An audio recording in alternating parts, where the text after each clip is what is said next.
নমস্কার বন্ধুরা, আমি মানু। আপনাদেরকে অনেক অনেক স্বাগত, শুভেচ্ছা ও ভালোবাসা জানাচ্ছি আমাদের এই ছোট্ট ইউটিউব চ্যানেল মানু পাত্রতে। বন্ধুরা, কাল জলপাইগুড়ির বামুনডাঙ্গায় নাগরা কাটায় যেভাবে শঙ্কর ঘোষ এবং খগেন মুর্মুর উপর কিছু লুঙ্গি বাহিনী রোহিঙ্গা যেভাবে জুতো পিটিয়া প্লাস লাঠি পিটিয়া প্লাস গাড়ির উপর পাথর ছোড়াছুড়ি করলো এবং খগেন মুর্মুর উপর যেভাবে কাল অত্যাচার করলো, পুরো শরীরে তো একদম রক্তই রক্তাক্ত, মাথাতে মনে হচ্ছে আঘাত করেছিল, তাকে হসপিটালও পর্যন্ত নিয়ে যাওয়া হয়েছিল। সেই ভিডিওটা আপনারা তো সকলেই দেখেছেন। এই বিষয়ে কিছু তথ্য সামনে আসছে, এর পেছনে কারা কারা আছে শুভেন্দু অধিকারী নিজে চিহ্নিত করেছে এবং তিনি সোশ্যাল মিডিয়ায় পোস্ট পর্যন্ত করেছে।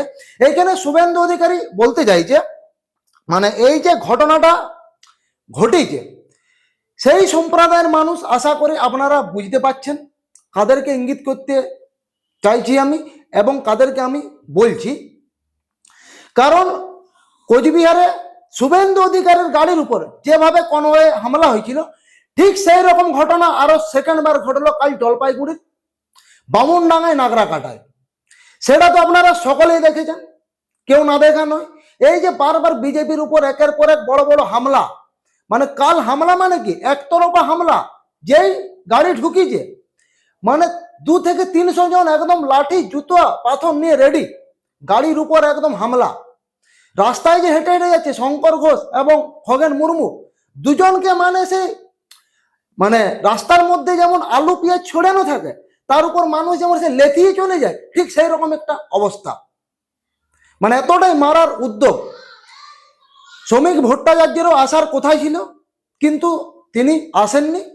তারা কাল এসেছিল ওইখানে যে সমস্ত মানুষ আছে গরিব দুঃখী, হেল্প করার জন্য এসেছিল, কিরকম পরিস্থিতিতে আছে, হেল্প কিভাবে করা যায় সেই সব খবর নিতে এসেছিল।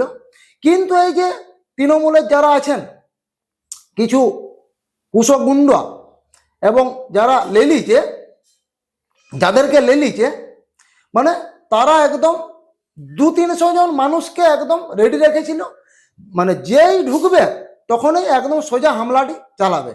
সেই বিষয়ে শুভেন্দু অধিকারী সোশ্যাল মিডিয়ায় পোস্ট করেছেন, ওনার ফেসবুক পেজে তিনি লিখেছেন, তৃণমূলের বিশেষ সম্প্রদায়ের উগ্র চরমপন্থী আজ নাগরাকাটায় যাদের লেলিয়ে দেওয়া হলো, এখানে 4 জনের নাম উঠে এসছে, শুভেন্দু অধিকারী চিহ্নিত করেছে।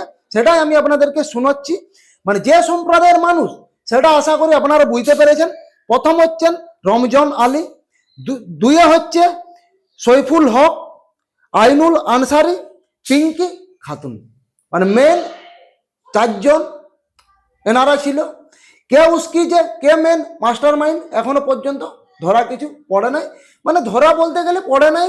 এইগুলো সিরিফ শুভেন্দু অধিকারী চিহ্নিত করেছে যে এই মানুষগুলো হতে পারে, তিনি পোস্ট পর্যন্ত করেছে। কারণ শুভেন্দু অধিকারী একজন অনেক বড় পার্টির নেতা, তিনি যেহেতু আন্দাজ করছে সঠিকই আন্দাজ করবে, সেটা আমরা অবশ্যই পরিকল্পনা করতে পারি। তারপর কতটা শিওর নয় সেটা শুভেন্দু অধিকারী ভালো করে জানে এবং তিনি পোস্ট করেছেন ফেসবুকে, সেটা আমি আপনাদেরকে পড়ে শোনাই। অবশ্যই আপনাদের কর্তব্য এটা শোনার। তৃণমূলের সেই এক সন্ত্রাসবাদ মণ্ডল, দেখুন কাদের ব্যবহার করা হয় আজকের নাগরাকাটায় সাংসদ খগেন মুর্মু ও বিধায়ক শঙ্কর ঘোষদের উপর এই নির্মম প্রাণঘাতী আক্রমণ ঘটাতে। ঠিক যেই সব দুর্বৃত্তদের এনেছিল কোচবিহারের খাগড়াবাড়িতে আমার উপর আক্রমণ করতে, সেইভাবে এখানেও একইভাবে সেই বিশেষ সম্প্রদায়ের কিছু উচ্ছৃঙ্খল আইন অমান্যকারীদের পরিকল্পিতভাবে জড়ো করা হয় এই ঘৃণা অপরাধ অরাইগত ঘটাতে। এরা নিজেরাই আতঙ্কিত যে মমতা সরকার চলে গেলে এদের বেআইনি কার্যকলাপ বন্ধ হয়ে যাবে, আর মমতা বন্দ্যোপাধ্যায় আতঙ্কিত যে ক্ষমতায় ঠিকে থাকতে হলে এদের খোলা ছাড় দিতে হবে, নয় তো এবার কোনোদিন ঘটি উল্টে যাবে। একে একে অপরের পরিপূরক, তাই রাজ্য আইনের শাসন বিলুপ্তি হয়ে গেছে। মানে এইটুকুই পোস্ট করেছে। সত্যি তো এই যারা ঘটনাটি ঘটালো, মানছি এটা আমাদের পশ্চিমবঙ্গের মানুষ না হতে পারে, ওপার বাংলারও হতে পারে, কোনো রোহিঙ্গিও হতে পারে, বিশ্বাস কি আছে। মানে এইখানে যে আছে খোলা একদম ছেড়ে দেওয়া হয়েছে, নিশ্চয়ই উপরমহল থেকে অর্ডার আছে, সেই কারণে খোলা ছেড়ে দেওয়া হয়েছে। কিন্তু একটা কথা ভাবা দরকার, কারণ একটা গুঠির চাল তো চিরকাল চলে নাই, সবসময় দেখবেন কোনো না কোনো দিন পাশা কিন্তু একবার না একবার হলো উল্টে, যে কোনো দিন টাইম লাগে কিন্তু পাশা ঠিক উল্টে। পাশা তো উল্টিবে কি কোনো না কোনো দিন, যেদিন পাশা উল্টিবে সেদিন এই মানুষগুলো কোথায় যাবে, আর যার কোথায় করছে সেই বা কোথায় যাবে।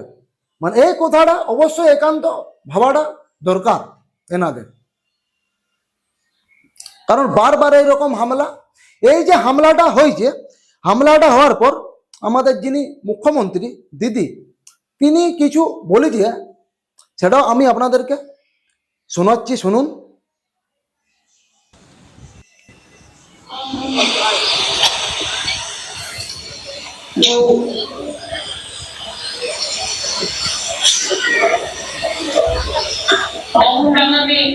जो इंसिडेंट हुआ है आप नहीं चाहते हैं उसका लॉ एंड ऑर्डर बिगड़े, हम कभी नहीं चाहते हैं कोई इंसिडेंट हो। और ये भी ठीक है, अगर कोई फ्लड का एरिया भी 30-40 गाड़ी लेके चला जाए तो ये जनता को दुख होता है। जिसको रोटी कपड़ा मकान चाहिए किया उसको कौन सा रोटी कपड़ा मकान का जरूरत है। इसलिए मैं पॉलिटिक्स करने के लिए अवगा में नहीं जाने चाहते हैं कि वही इंसिडेंट हुआ है, हम तो इंसिडेंट नहीं चाहते हैं। इसीलिए मैं पुलिस को किया था, उसको कोर्ट करके जाना पड़े, उन्होंने किया और बातचीत करके सबको सब भेज करके आया है, आइए उसका ऑर्डर है। इसलिए और कोई इंसिडेंट हो हम नहीं चाहते। आप लोग शांत रहे, शांत থাকুন, শান্তিতে থাকুন, এটা আমার আবেদন থাকবে। এইটুকুই পোস্ট করেছে। মানে এইটাকে বলে কি কাটা ঘায়ের উপর মলমের পটি। ঘটনাটা ঘটে গেল, পুলিশকে পাঠিয়েছিল, পুলিশ কি করবে, কনভয় এত বড় হামলা হলো, আরজি করার মতো এত বড় কাণ্ড এখনো সলভ হয় না, এইসব ছোটোখাটো হামলায় পুলিশ কি সলভ করবে, কারণ তিনি তো পুলিশ মন্ত্রী, ওনার হাতেই তো সব কিছু, কিন্তু কোনো কাজ হবে না, যাই বলুন কোনো কাজ হবে না এক কথাতে। আর এই যে বললো 30-40টা গাড়ি, এটা আদৌ বিশ্বাস হচ্ছে? কেউ কোনোদিন মন্ত্রী 30-40টা গাড়ি নিয়ে যায়? হয়তো পিএম যেতে পারে, কিন্তু একটা চুনকে ফুনকে এমপি এমএলএ আমাদের রাজ্যে 30-40টা গাড়ি নিয়ে যায়? এই দিদি যেখানে যায় 30-40টা গাড়ির সাথে থাকে? এবার ভেবে দেখুন, কি বললো 30-40টা গাড়ি নিয়ে যাচ্ছে, মানে যত সব ভুল ভ্রান্ত করার চেষ্টা, মানুষকে ভুল ভ্রান্ত কথা বলে এটাই তিনি বুঝাতে চাইছে। কিন্তু এই যে বিজেপির এমপি এমএলএর উপর হাত তুলল, মানে একদম মারার চেষ্টা, যেটা শোনা যাচ্ছে বিজেপির থেকে অ্যাকশন মানে নিতে শুরু করেছে, তদন্ত চলছে বিজেপির তরফ থেকে, এবং কেন্দ্রে যারা আছে নরেন্দ্র মোদী এবং অমিত শাহজি, ওনারা কি স্টেপ নিচ্ছে সেটা দেখা যাক, খবর এলে আমরা সব জানতে পারবো। যাই হোক বন্ধুরা, আজকের প্রতিবেদন এতটুকুই পর্যন্ত। প্রতিবেদন যদি আপনাদের ভালো লাগে অবশ্যই ভিডিওটিকে লাইক শেয়ার কমেন্ট করুন, আর এই চ্যানেলে নতুন যারা ভিজিট করেছেন অবশ্যই চ্যানেলটিকে সাবস্ক্রাইব করুন এবং সাথে থাকা বেল আইকনটি অল প্রেস করুন এইরকম নতুন ভিডিও আরও পাওয়ার জন্য। অবশ্যই আপনাদের মূল্যবান মতামত কমেন্ট বক্সের মধ্যে জানান। আবার দেখা হচ্ছে নতুন কোনো ভিডিওতে নতুন কোনো টপিক নিয়ে। ততক্ষণ আপনারা সবাই ভালো থাকুন, সুস্থ থাকুন, নিজের পরিবারের প্রতি খেয়াল রাখুন। নমস্কার।